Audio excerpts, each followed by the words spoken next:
And between 2010 and 2015, we saw internet entering the mobile phone, right?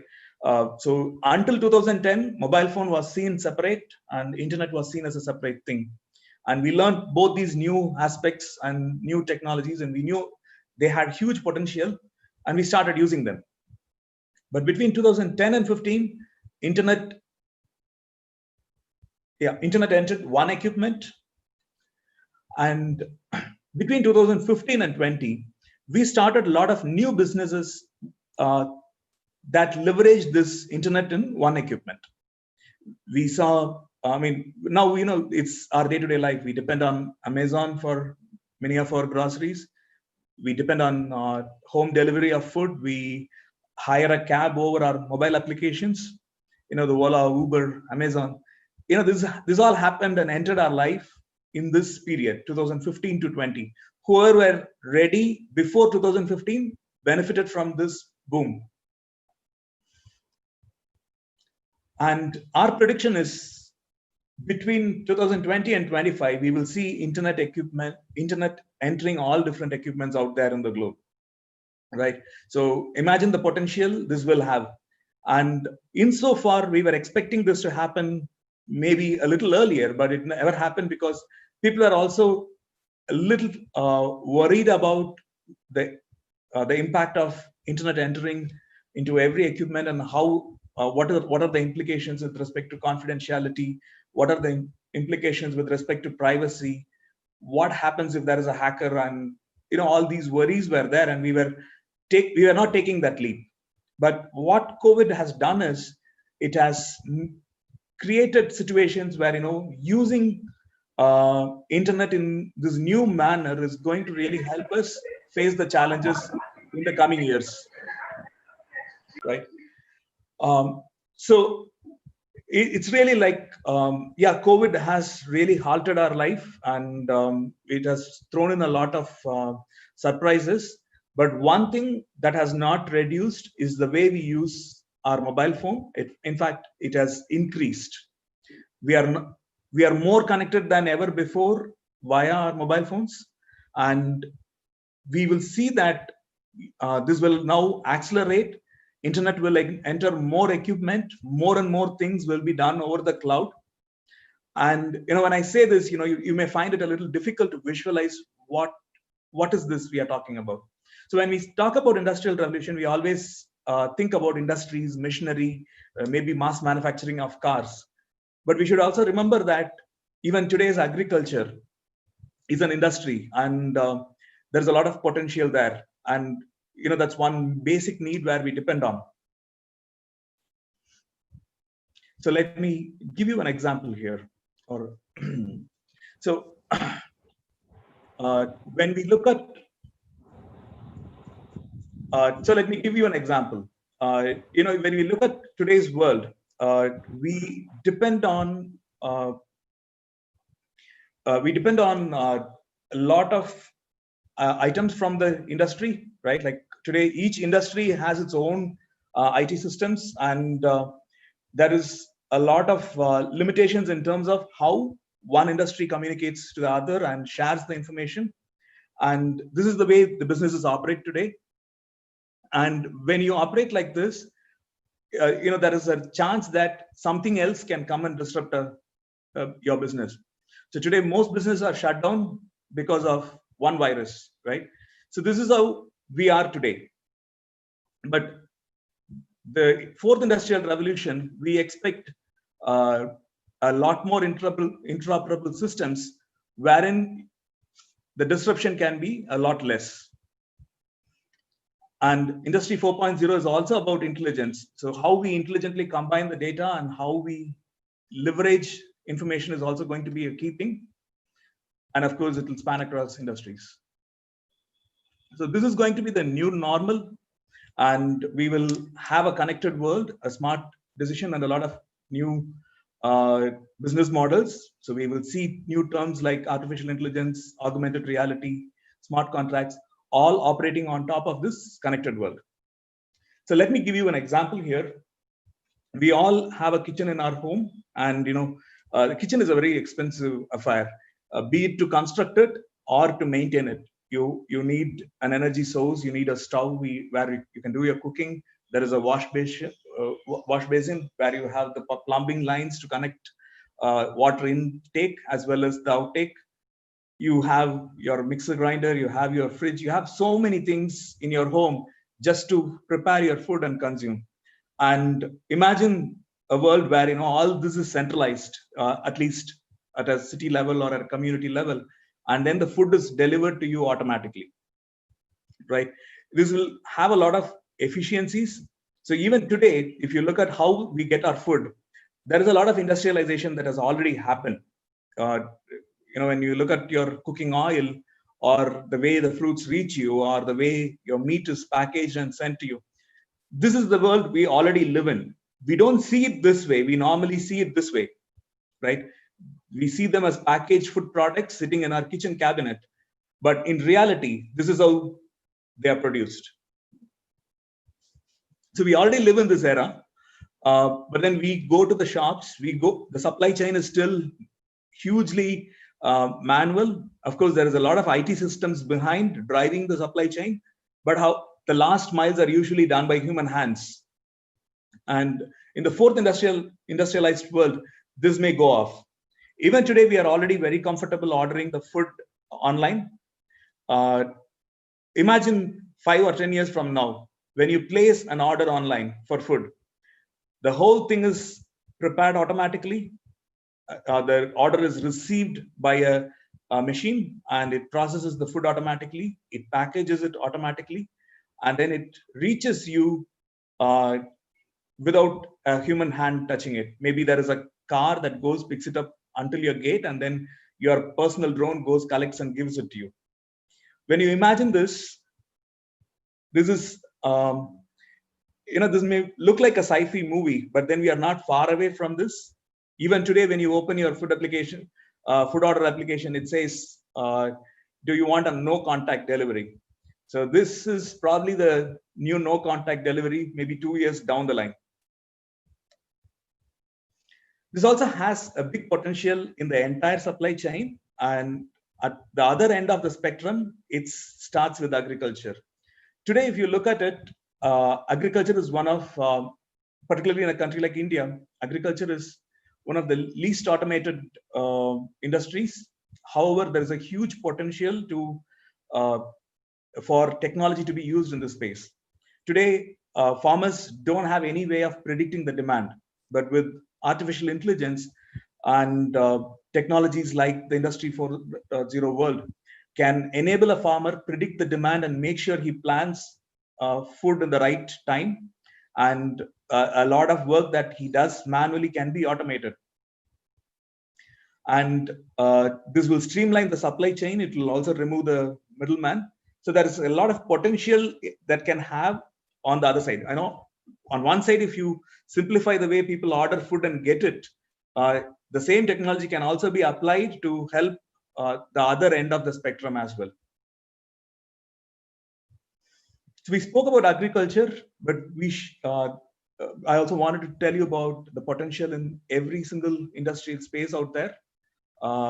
Be it, so this is a list provided by ISIC, like part of United Nations activities. So they see so many industries. They have about 24 industries across the world. You have agriculture, mining, manufacturing. So this pretty much covers all different types of jobs you may get in the future. And we can be certain that Industry 4.0 will disrupt each and every single one of these industries. And you will see new businesses leveraging these new technologies to deliver services in a way where you have never thought about before. So all this will run on open technologies in a unified manner. So anything and any device can talk to any other device, understand each other automatically, and help put in place new business model. So in the new era, when you may no longer buy a car because it may not make any sense to buy a car. Imagine you were born in 1880. You would have seen horse as a status symbol. And at around 25 years old or 30 years old, you will have enough money to have your own horse, and then you buy your horse and you go to New York, and you realize that the entire world has already moved to cars. So when you look at jobs, remember this example, and you may no longer have a kitchen in your home. Yep, the final question is, what happens to your job and what happens to your business? This session may not be complete without a background on the Indian context. So how does this affect a developing country like India? Because in developed world, they always have this challenge of not having enough hands. But in a developing country like India, that's our most important asset. We have a lot of human beings, and we have to really make sure we utilize all the hands available out there, right? Um, so I was asking this question to myself when I was researching, and I saw that, like between 1980s and 2015, the advent of computers replaced 3.5 million jobs in the US, but it created close to 20 million new ones. Can we say the same thing about a developing country? Say we automate all our farms, we automate the entire supply chain, and food reaches your home. Then what are people doing, and what does a job mean, and what does a business mean, and how do people get money to spend on these, right? There's again a discussion that was happening in the UN, and I thought it makes sense to share. So developing countries must keep with technological changes to ensure that they are not left behind by Industry 4.0. The first and foremost thing is we have to look into technology, and we have to adapt to it. There's no way to say, hey, we have too many people here, so we don't need technology. That's probably not the right approach. So we should still onboard Industry 4.0. And onboarding to such complicated technology is not going to be an expensive affair. And it can be a gradual process. One thing the COVID has taught us is we do have a great IT infrastructure, and we do have a great communication infrastructure. At any point in time, we were connected during this lockdown, and we were able to exchange information across, and we were able to get our food, and we were able to, at least to some extent, operate. Of course, we do have a challenge of a large poor section of the country, and but even to reach them out and provide them the services they needed badly, technology was able to deliver. And as going forward, countries as well as companies need a digital strategy and a full strategic vision of what are the areas that should be where we should bring new technology, and how we can simplify our life, and how we can ensure that our population uses the technology to be more happy, right? And of course, education and technical qualifications will be an integral part of all this growth. And with respect to an individual, right? Okay, this is all looking like it's for the large companies and the governments. What is in it for me, right? Like for every individual, it means, you have to be in a society where continual learning is the new normal, and on-the-job training is also going to be a new normal for us. It's quite clear that the goals should be different for developed and developing economies.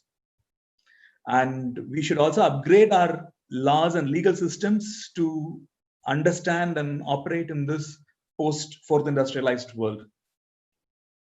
Of course, all of us have more work to do. The governments have more work to do. Employers will have more work to do. And the employees definitely have more work to do. And it was quite obvious during this lockdown period, right? Like in the COVID period, it's a short period. We are still seeing the starting phase of this crisis. But it's quite already clear that all of us have more work, all of us have more responsibilities, and all of us have newer challenges. And I think as a society, there's a need to talk about all the challenges more openly, and preparing for the change is the need of the hour.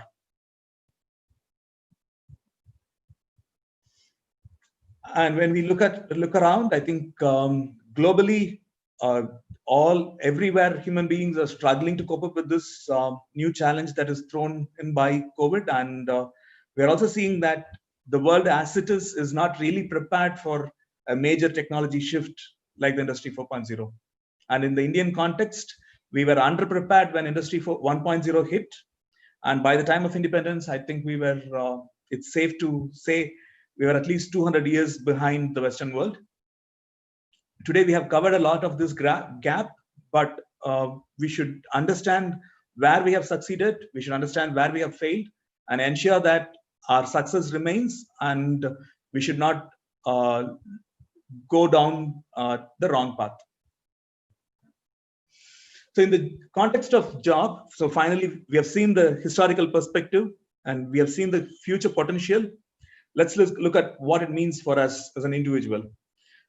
It's quite clear that old jobs will vanish and new jobs will emerge, which means all the education system that were used to train our people until this date, we're making some assumptions about the jobs of the future, and we have to relook and ask a question on whether what I was educated on is enough for me to land in a good job.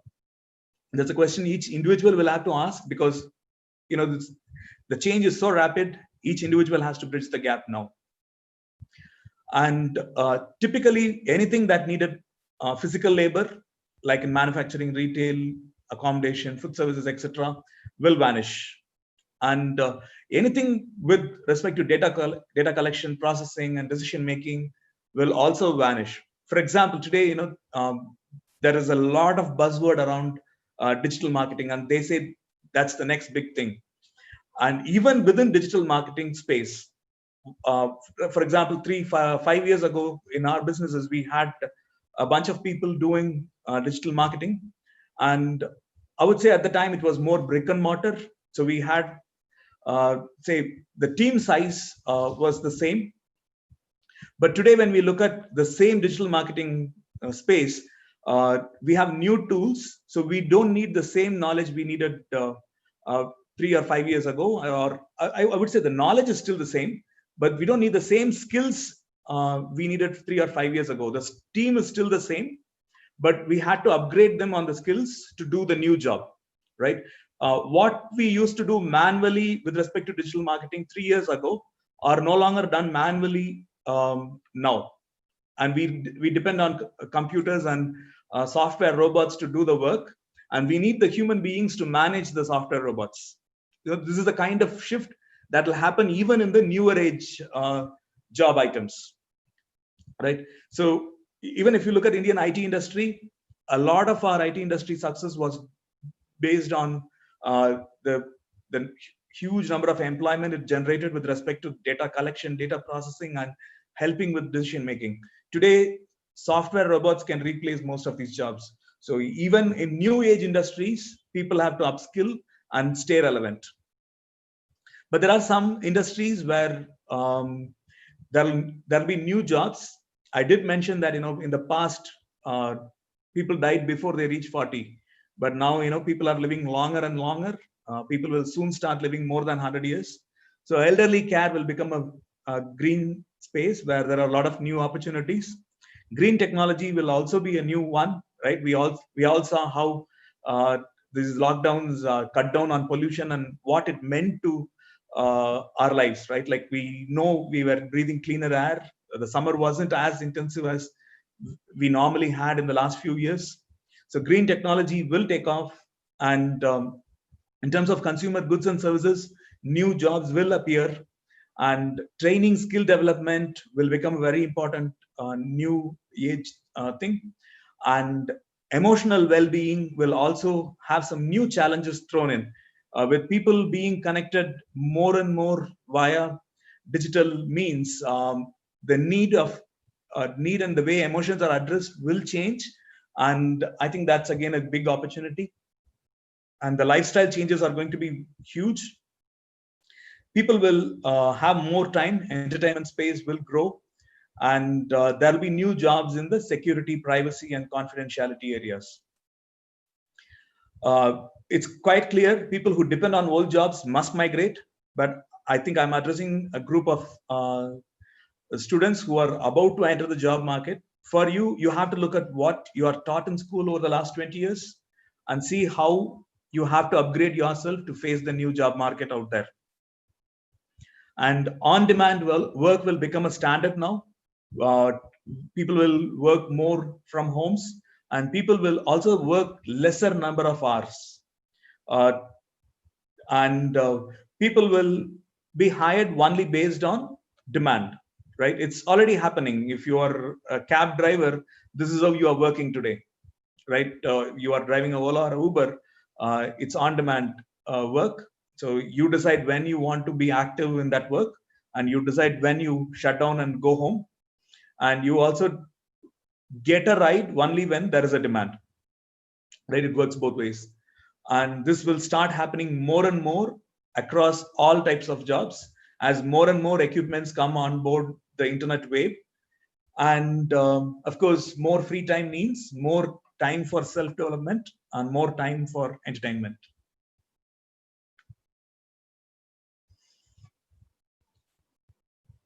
Uh, this is a picture of a Swiss watch. Until the Swiss watches started coming out, right?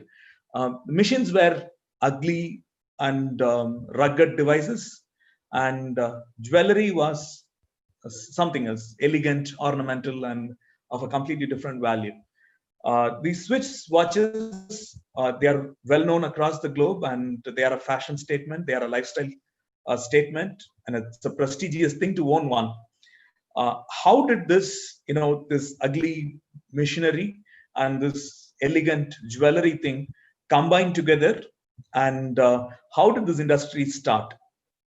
And I want all of you to explore this question and find out it for yourself, because there is something interesting about this that happened back then, which is, I believe, is relevant today and the way we should equip ourselves.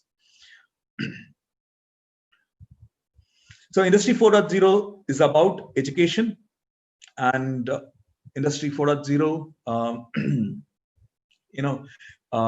will accelerate what was already happening for quite some time now. Employers usually hire for attitude and train for skills. If you see the way IT industry does the mass hiring, you know that the time they take to test skills is very less compared to the time they take to test attitude and aptitude. And there are three dimensions of skills. There are technical skills, there are domain skills, and there are soft skills. And going forward, right, if somebody comes to me and tells, hey, I have these great technical skills or this great technical skill, hire me. The first thing I will think is whether I can hire a robot to do the job, right? So when I say this, I say this for all the entrepreneurs out there and all the people who are running a business out there.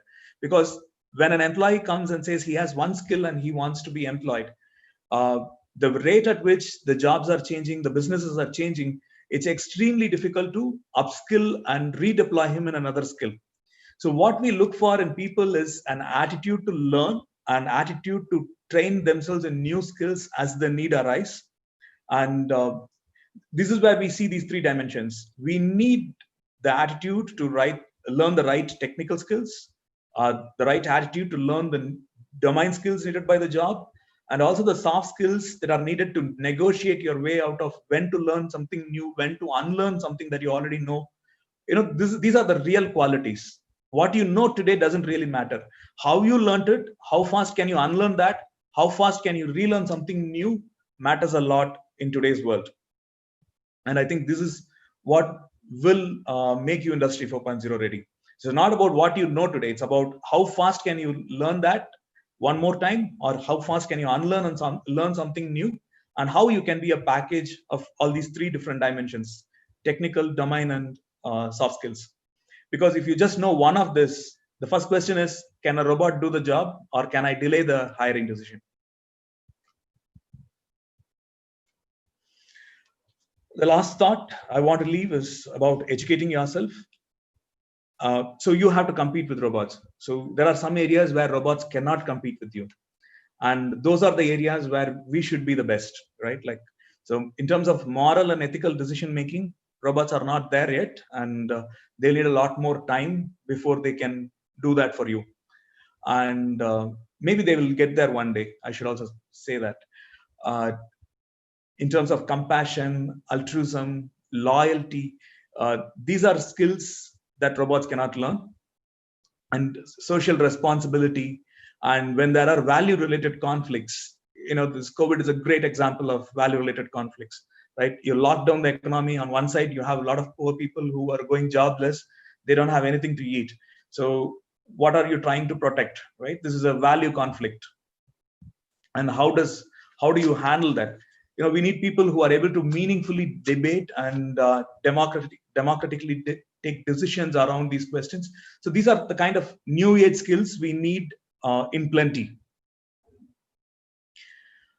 And the key visions to drive, this may be applicable to you as an individual, or your family, or your district, your community, the country at large, or the human society, or even we have to think beyond and think about the environment as well.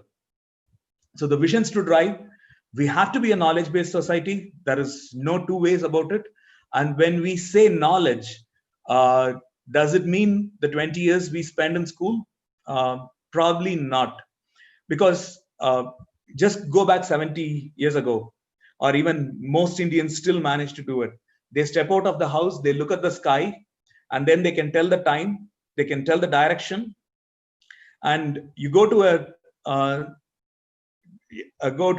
say a final year college student who has done 20 years of schooling, and he can ask him to go out and tell whether today it will rain or not, or whether what is the direction, where is north, and what is the time now. Unfortunately, most of us have forgotten those skills. Some of the skills that were extremely basic throughout humanity's 70,000 years of existence, suddenly we have no longer nurtured them, right? Are they really not needed? Is a question I want to leave it to you to think about, right? So when I mean knowledge-based society, I am not really talking about all what you learn only during your college days and school days and what is taught in school. I'm talking about things that are on either side of that spectrum. You need to know the different knowledges humankind needed at different parts of its existence. And you should also know and predict what are the new skills you will need in the future. And you have to equip yourself for it. And we have to go by evidence-based research. So, science has advanced through hypothesis, and then a lot of people working around these hypotheses to prove it or disprove it. So this is the evidence-based research and the scientific temper that we talk about, and we have to cultivate that. And ability to think in a critical manner. Again, you can take up competitive exams, that trains your brain for these aspects. And being socially responsible, being concerned, keeping your tab on all the things that happen around you, watching the news, these things help us a lot. Ability to interpret context and ability to logically reason out something, why something is right or why something is wrong. And also the ability to handle logical fallacies in arguments, right? Of course, teamwork comes first, then leader. You know how to operate in a team to become a leader.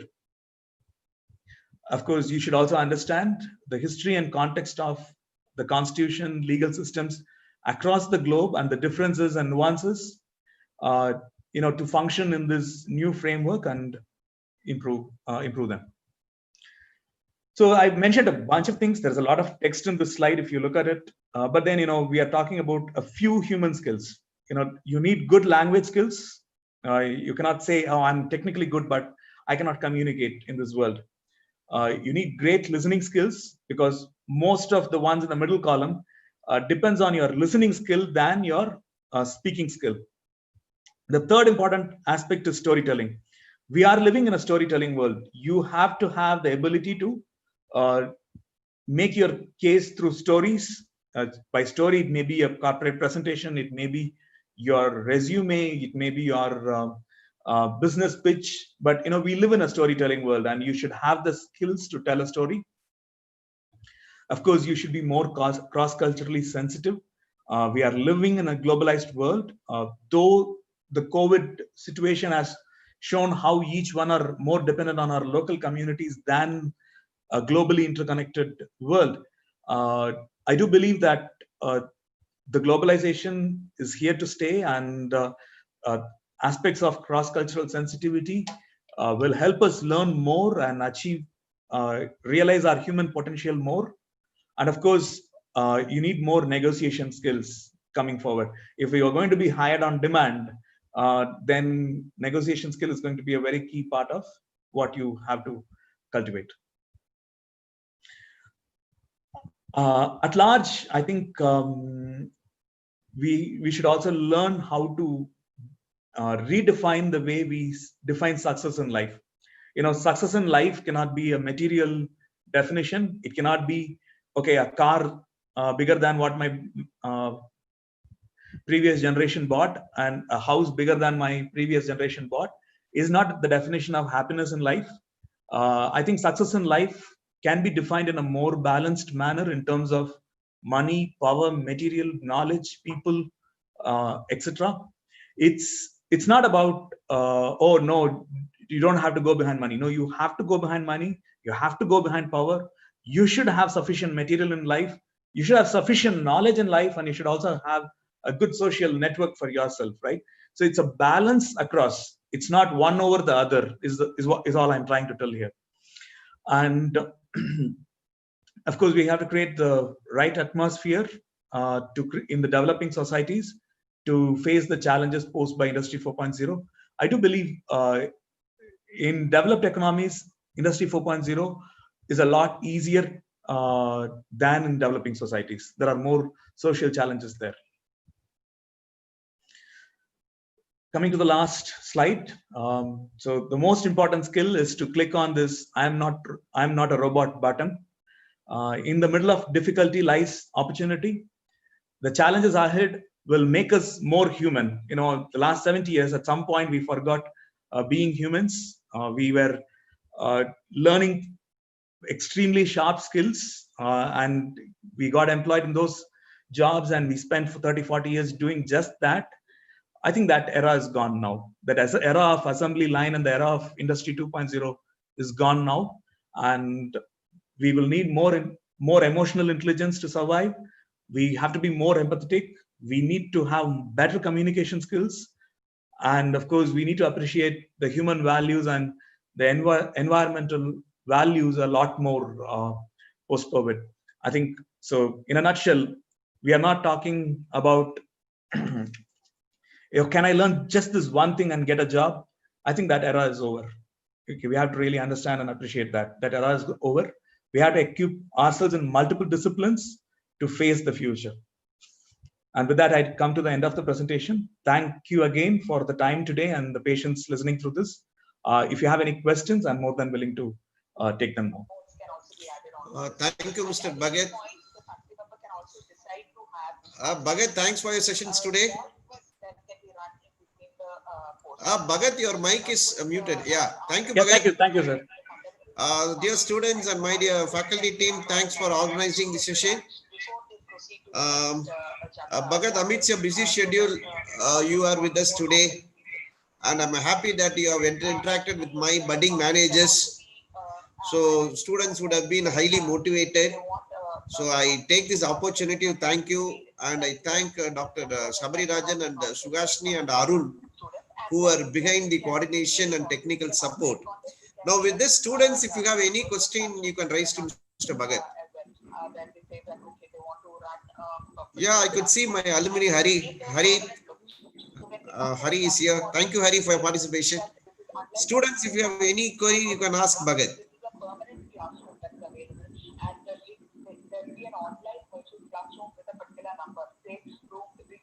Or 489 or something of that sort, the link can be provided permanently. So no adding students or inviting them for every single test at a designated time. Everybody knows that they have to talk to them.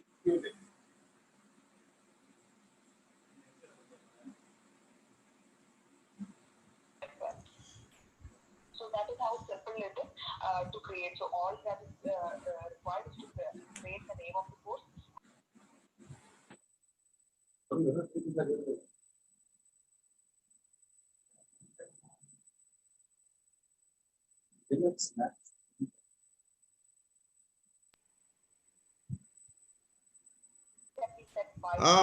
Students, is there any question to Mr. Bhagat? So we have got one question from Dr. Muthupandian sir. Yeah, you can tell Sugashni. Gen Z lacks empathy. How to inculcate that? But sir, you have to unmute your mics. Hello.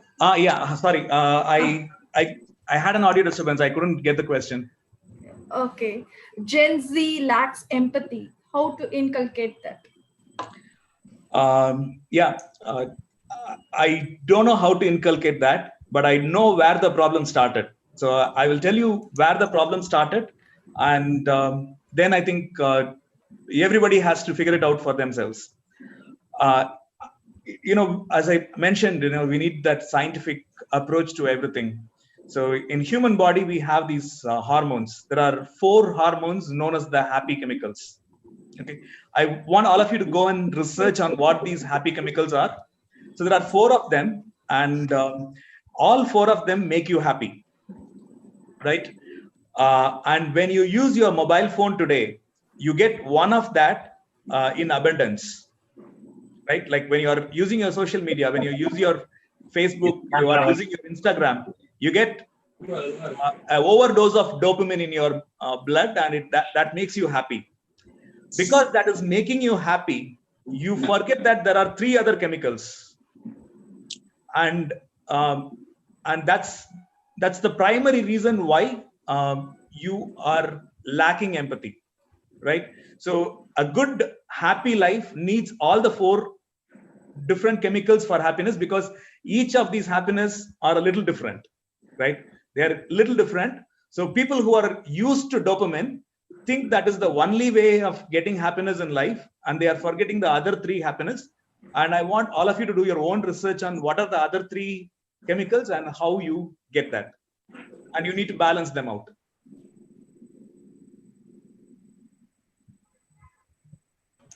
Okay, thank you. Next question we have got from Surya, of a student. How could the freshers acquire the skills for Industry 4, or what are the skills needed, main skills we can make out, the prioritize?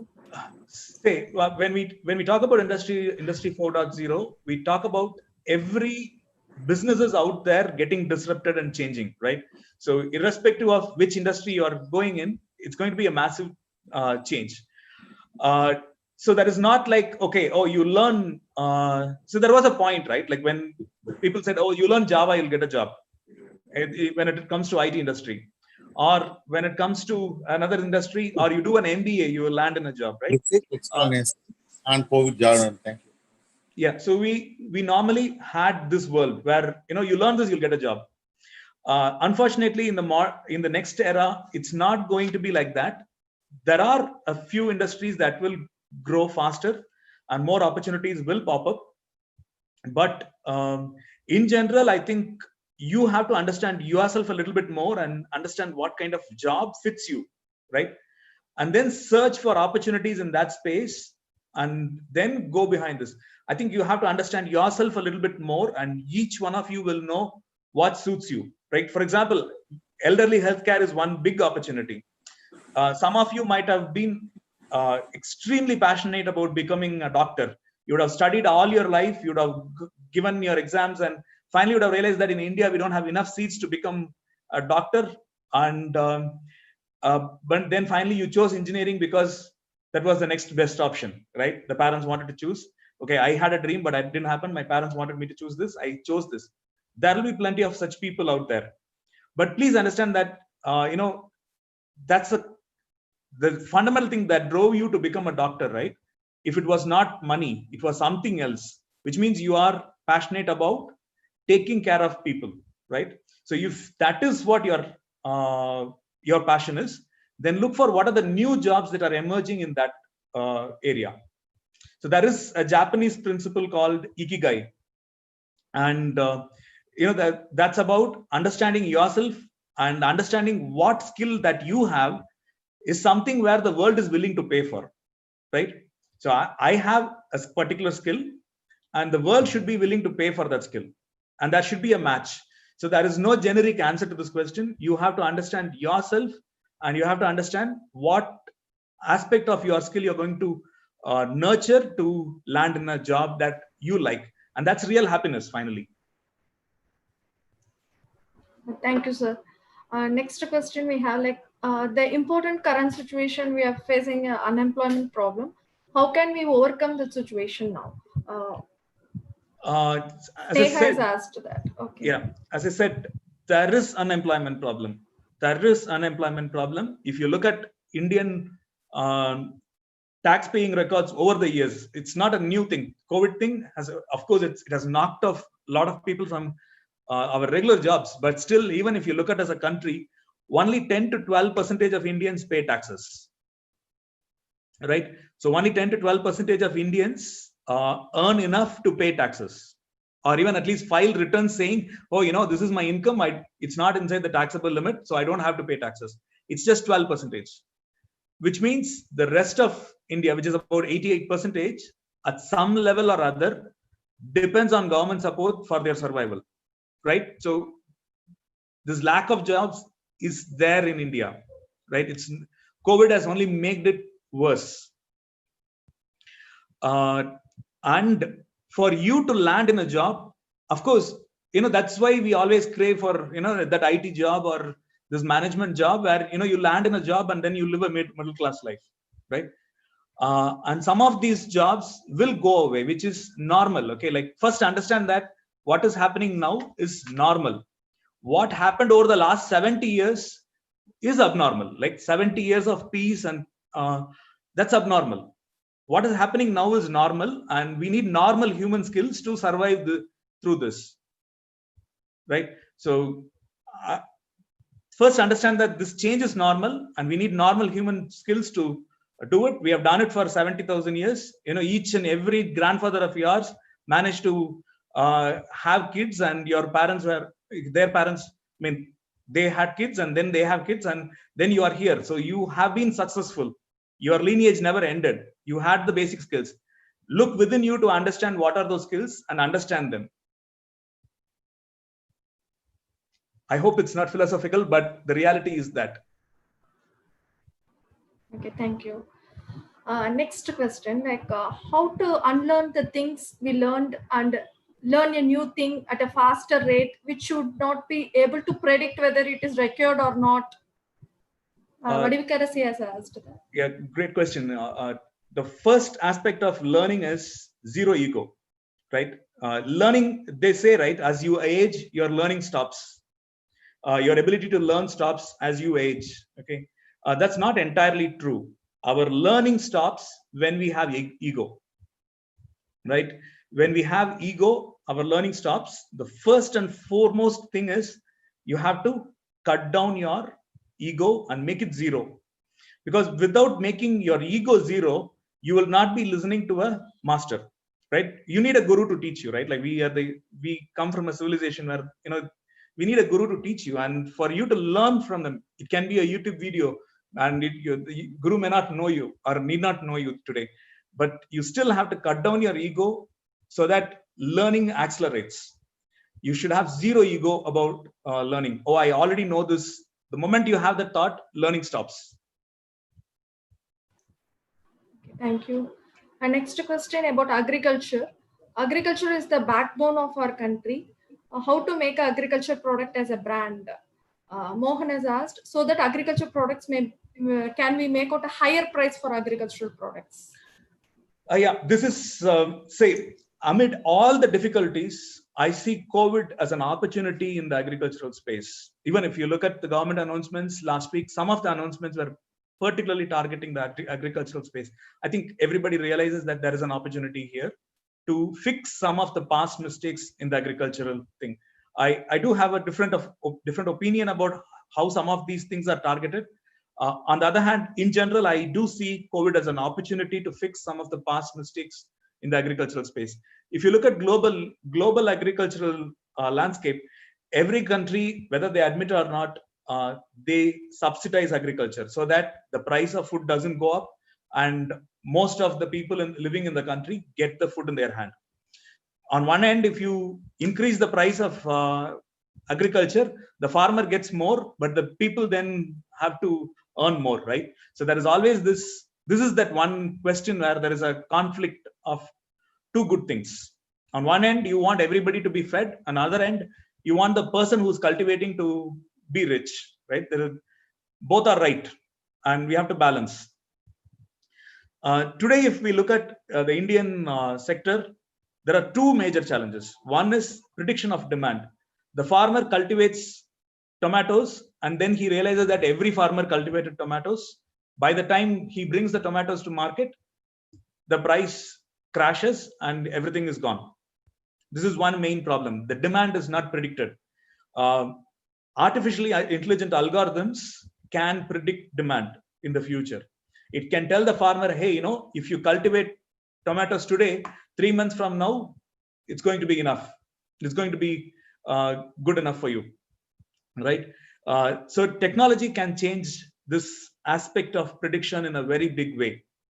One. The second thing is the supply chain has a lot of middlemen. Today, the agricultural supply chain has a lot of middlemen, and a lot of the pricing becomes extremely difficult, and farmers' revenue is very scarce because of the middlemen. But as I was mentioning, right, in future, if you don't have a kitchen and every food is prepared in industrialized kitchens, of course, by multiple companies, independent from each other, right? Imagine your Sarana Bhavans and Arya Bhavans owning these industrial kitchens, and they buying from the farmer directly, right? Then you have all the middlemen cut, and which means then the farmer can get a little bit more. He has more negotiating power on the table. So these are the two aspects I think will be needed.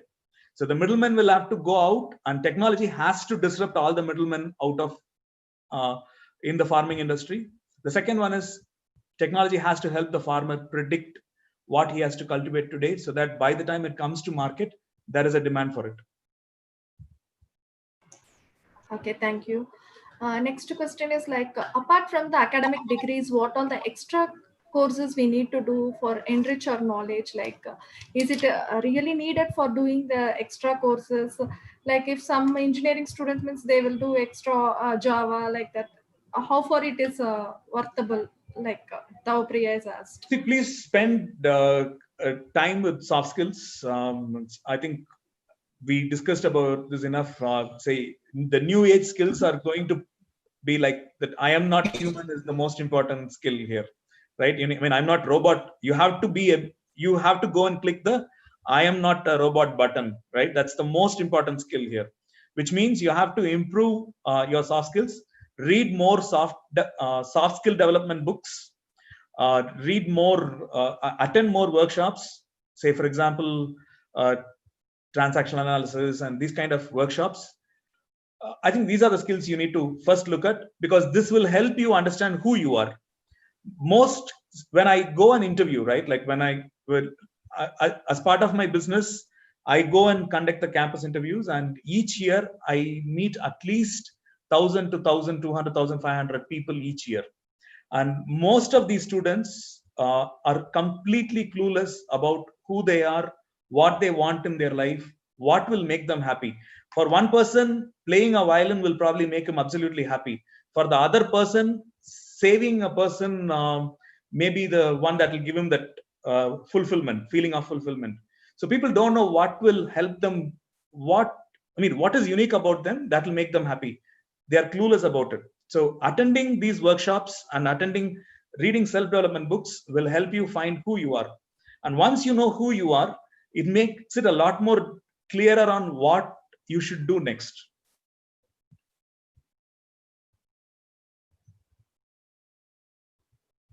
Thank you.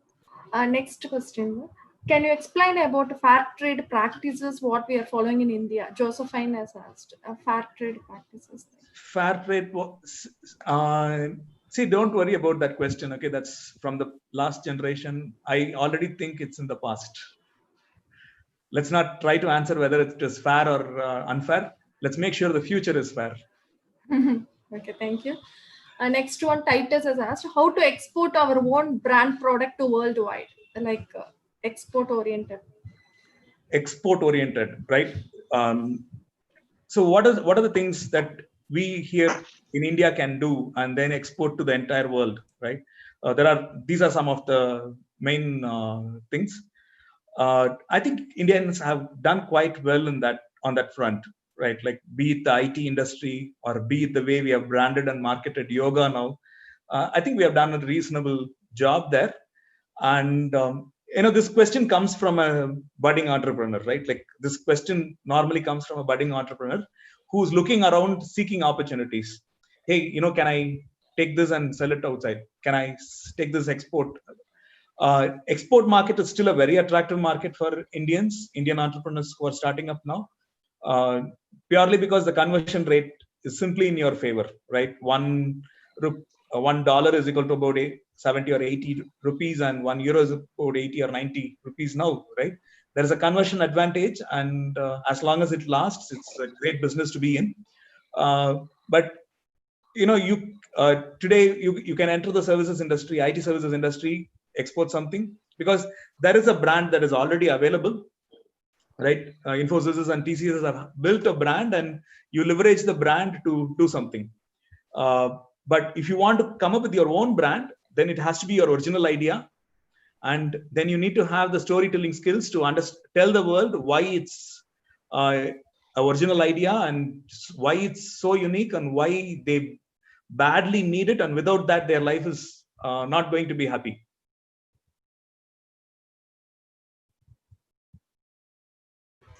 Thank you. Next question. Hello, what we sir. have is, Yes. Hello. Yeah, please go ahead. Yeah, I'm Harisundar from Chinmaya Vishwavidyapit, Cochin. So I just have one question. I'm basically from Kerala. Mm-hmm. So in Kerala and Palakkad district, we have a tremendous amount of cultivation on organic rice. Right. And that is not having very much market. It is not marketed in all the shops and all. So what can be done to promote that particular product, even though it is on a slightly higher price than other things? Because some of my students are also in the job of cultivating. To be honest, I know nothing about that industry, sir. So I'm quite far away from this. But then, branding and marketing, it's a discipline on its own, and I can only talk about it from a very hypothetical. No, I don't want to answer a question where I don't have enough knowledge about. Okay, sir. Thank you. Yeah, sorry. Yeah. So next question, in Indian context, how would this COVID-19 would have a job market like? See, I think we are still in the starting phase. By this big lockdown, the government has delayed things more than, so they have delayed the onset of the virus, and I hope we have also prepared ourselves and our healthcare systems to face it. Okay. And on the positive side, I think we have not had a huge number of deaths. So for some reason, this virus has affected Indians a little differently compared to the way it affected people elsewhere. It looks like the spreading is a little different, and it also looks like the death rates are a little different. So, but whether it will remain the same in the coming months, we don't know, right? So there is no way to predict tomorrow. But it's fair to assume that every expert across the globe see this as a 1.5 year to 2 year problem.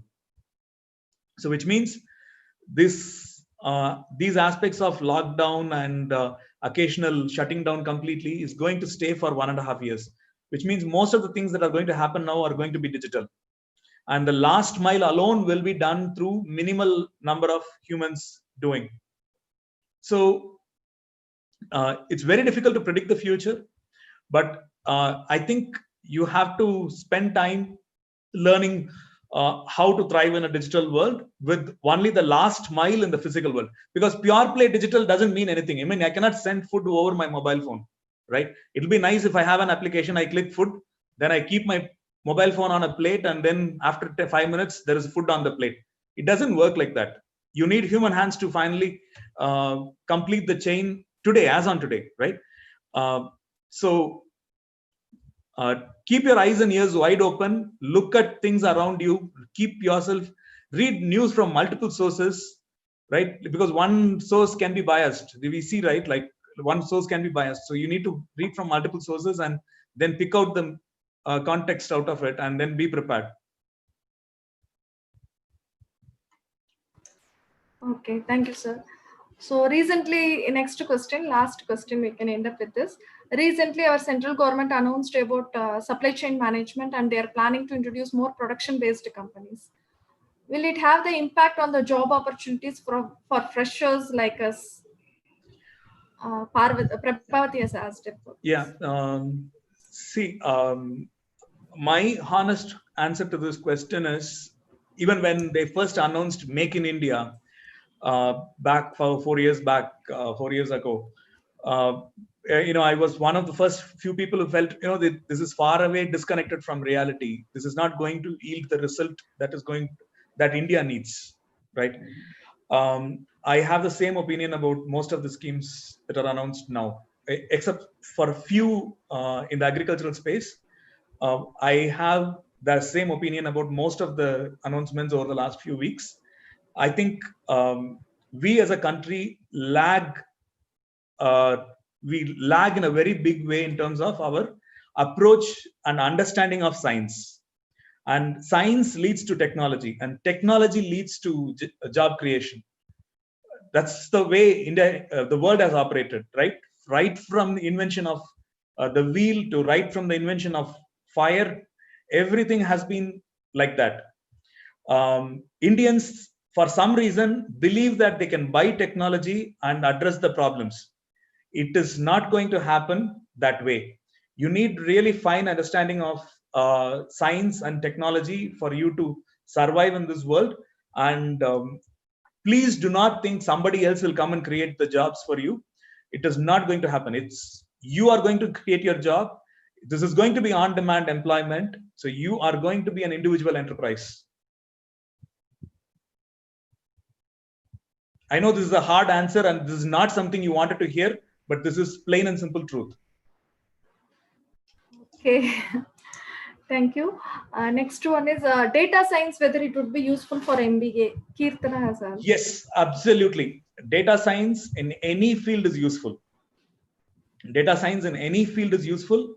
And in fact, gone are the days when, we previously data science, they didn't need empathy, right? But today, even the data scientists need empathy, and we also want psychologists learning maths, right? In the most advanced say institutions across the globe, right, where they teach psychology, they are including data science into it, right?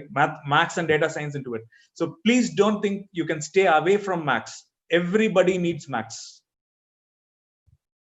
and everybody needs data science skills. So these are some of the things I can tell. For example, the question on what things I can learn, you can learn data science, but don't expect immediately a data science job where, you can just do data science for 30 years of your life and understand nothing about healthcare, understand nothing about any of the other domains, right? You will be working in a particular domain. Data science will come and help you there. Okay, thank you, sir. Thank you so much for spending this your valuable time for making our students. So let me deliver the formal vote of thanks. I thank our respected pro-chairman, principal, head of the department, professors, and all the organizing committee members of the Department of MBA. And also I thank all the participants. I thank all the participants who have participated through this Zoom and also in YouTube. Thank you so much for your valuable time, Bahad sir. We are really very much honored for making such a wonderful session. Thank you, sir. Thank you so much. Thanks, Hasni. Thank you, everyone. And thanks, everyone who were listening and who were logged in. I hope I added some new value to your life today. Thank you. Thank you, Bharat. Stay safe, please. Yeah. Okay. Bhagat, thank you. This is Arun. Hi, Arun. Thanks. Yeah, wonderful time we had. Lot of ideas. Thanks for the data. Thank you. Yeah, thanks. So we can end the meeting. Thank you all the participants.